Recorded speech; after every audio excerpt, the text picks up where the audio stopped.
അലീന രേവതിയെ വിളിച്ചിട്ട് പറയുന്നുണ്ട്, സ്റ്റാൻലി ജോസഫിൻ്റെയും വൈജയന്തിൻ്റെയും മകളാണ് ഞാൻ എന്ന് പറയുന്നുണ്ട്. കുളത്തൂർ പുഴയിൽ സ്റ്റാൻലി ജോസഫിൻ്റെ വീട്ടിലേക്കാണ് ഞാൻ വന്നിരിക്കുന്നത് എന്ന് പറയുന്നുണ്ട്. അപ്പോൾ തന്നെ രേവതിക്കുട്ടി ആകെ അത്ഭുതപ്പെട്ട് ചോദിക്കുന്നുണ്ട്, എങ്ങനെ ചേച്ചി എങ്ങനെയാണ് അവിടെ എത്തിയത് എന്നൊക്കെ ചോദിക്കുന്നുണ്ട്. അച്ഛൻ കണ്ടുപിടിച്ചതാണ്, ഒരുപാട് അലഞ്ഞ് കണ്ടുപിടിച്ചിട്ട് എന്നെ ഇവിടെ കൊണ്ട് ആക്കിയതാണ് എന്നൊക്കെ പറഞ്ഞിട്ട് ഉണ്ടായ സംഭവങ്ങളെല്ലാം രേവതിക്കുട്ടിയോട് പറയുന്നുണ്ട്.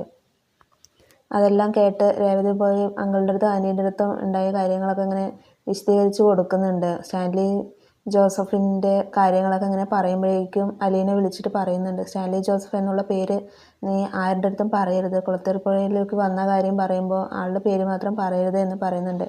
അപ്പോൾ രേവതിക്കുട്ടി പറയുന്നുണ്ട്, ഞാനിവിടെ അങ്കിളുടെ അടുത്തും ആൻറ്റീൻ്റെ അടുത്തും ആ പേര് പറഞ്ഞു പോയല്ലോ ചേച്ചി എന്ന് പറയുന്നുണ്ട്. അങ്കിളും ആൻറ്റി അറിയുന്നതുകൊണ്ട് കുഴപ്പമില്ല, കൊല്ലപ്പള്ളിയിലും കടപ്പാട്ടൂരും ആരും ആ പേര് അറിയരുത് എന്ന് പറയുന്നുണ്ട്.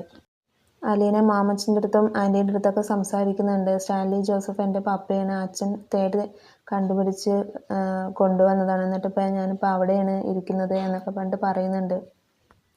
അങ്ങനെ അവർ കോൾ കട്ട് ചെയ്യുന്നുണ്ട്. എന്നിട്ട് മാമച്ചൻ പറയുന്നുണ്ട്, സ്റ്റാൻലി ജോസഫ് എന്ന പേര് ഞാൻ എവിടെയോ കേട്ട് മറന്ന പോലെ, ഞാൻ എവിടെയോ അത് കേട്ടിട്ടുണ്ട് എന്ന് പറഞ്ഞിട്ട് ഇങ്ങനെ പറയുന്നുണ്ട് അവരുടെ അടുത്ത്. അലീന അവിടുത്തെ ഡോഗുകളുടെ കൂടെ ഫോട്ടോ എടുക്കുന്നതൊക്കെ കണ്ടിട്ട് ബൈജുവും ഹുസൈപ്പച്ചനൊക്കെ പറയുന്നുണ്ട്, ആ കൊച്ചി വന്നപ്പോൾ തൊട്ട് അതുങ്ങൾ ആ കൊച്ചിൻ്റെ കൂടെ തന്നെയാണല്ലോ വട്ടം ചുറ്റി നടക്കുന്നത്. ഞാനിവിടെ ആദ്യമായിട്ട് വരുമ്പോൾ ആ പട്ടികളൊക്കെ കൂടി എന്നെ ഓടിച്ച് മരത്തിന്മേൽ കയറ്റുകയാണ് ചെയ്തത് എന്നൊക്കെ പറഞ്ഞിട്ട് പറയുന്നുണ്ട്.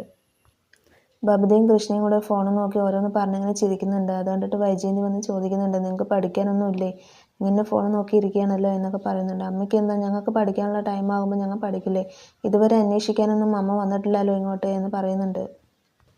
അപ്പോഴേക്കും ബാലചന്ദ്രൻ വരുന്നുണ്ട്. ബാലചന്ദ്രന് അലീന അയച്ചു കൊടുത്ത ഫോട്ടോസൊക്കെ ഇങ്ങനെ കാണിച്ചു കൊടുക്കുന്നുണ്ട്.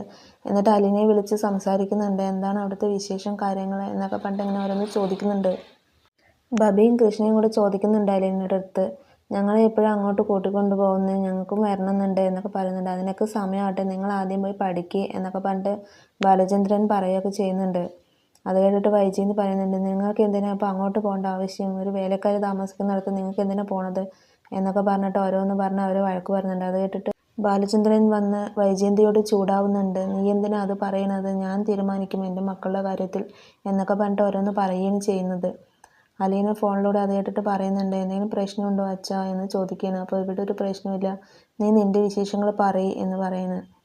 അവധക്കുട്ടി സ്റ്റാൻലിയെ വിളിച്ചിട്ട് ചോദിക്കുന്നുണ്ട്, നീ നിൻ്റെ മകളാണെന്ന് പറഞ്ഞ് ഒരുത്തിയെ വീട്ടിൽ കൊണ്ടുവന്നോ എന്നൊക്കെ ചോദിക്കുന്നുണ്ട്. അതെ, ഞാനെടുത്ത തീരുമാനമാണ്, അതാണ് ശരിയായ തീരുമാനം എന്നാണ് എനിക്ക് തോന്നിയത് എന്ന് പറഞ്ഞിട്ട് പറയുന്നുണ്ട്. ഇനി പള്ളിക്കാരൻ്റെ അടുത്തും നാട്ടുകാരുടെ അടുത്തും ഞാനിനി എന്ത് പറയണം, അവരെ എന്തൊക്കെ പറഞ്ഞ് ബോധിപ്പിക്കണം, ഞാൻ നിൻ്റെ അടുത്ത് പറഞ്ഞതല്ലേ ആ കുട്ടിയെ ഇങ്ങോട്ട് കൂട്ടിക്കൊണ്ട് വരരുത്, വലിയൊരു ബാധ്യതയാവും, പ്രശ്നമാവും എന്നൊക്കെ പറഞ്ഞതല്ലേ, എല്ലാവരുടെ അടുത്തും ചോദിക്കേണ്ടത്, നീ അതിനെക്കുറിച്ച് ആരുടെ അടുത്തെങ്കിലും അന്വേഷിക്കുക പറയുകയും ചെയ്തു എന്നൊക്കെ പറഞ്ഞിട്ട് വഴക്ക് പറയുന്നുണ്ട്.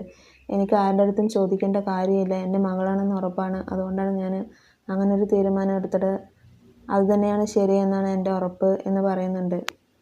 അവധക്കുട്ടി പറയുന്നുണ്ട്, എന്തിനാണ് വേലക്കാരൻ്റെ അടുത്ത് നിൻ്റെ മകളാണെന്ന് പറയാൻ പോയത്, ഇനി അവർ അത് നാട് മൊത്തം എത്തിക്കില്ലേ എന്നൊക്കെ ചോദിക്കുന്നുണ്ട്. അപ്പോൾ എനിക്ക് മറ്റൊരു ചീത്തപ്പേര് വരുന്നതിന് മുമ്പ് ഇങ്ങനെ പറയുന്നതല്ലേ നല്ലത്, എൻ്റെ മകളാണെന്ന് പറഞ്ഞൊരു കാര്യം കഴിഞ്ഞില്ലേ, ഇല്ലെങ്കിൽ വേറെ പലതുമായിരിക്കും അവർ പറഞ്ഞുണ്ടാക്കുക എന്ന് പറയുന്നു. നീ ചെയ്ത ഈ കാര്യം ഇനി എത്ര പേര് അനുഭവിക്കേണ്ടി വരും എന്നൊക്കെ പറഞ്ഞിട്ട് അവധക്കുട്ടി സ്റ്റാൻലിയുടെ അടുത്ത് ചൂടാവുന്നുണ്ട്. അപ്പോൾ ഇന്നത്തെ എപ്പിസോഡ് ഇത്രയേ ഉള്ളൂ. Thank you for watching my video.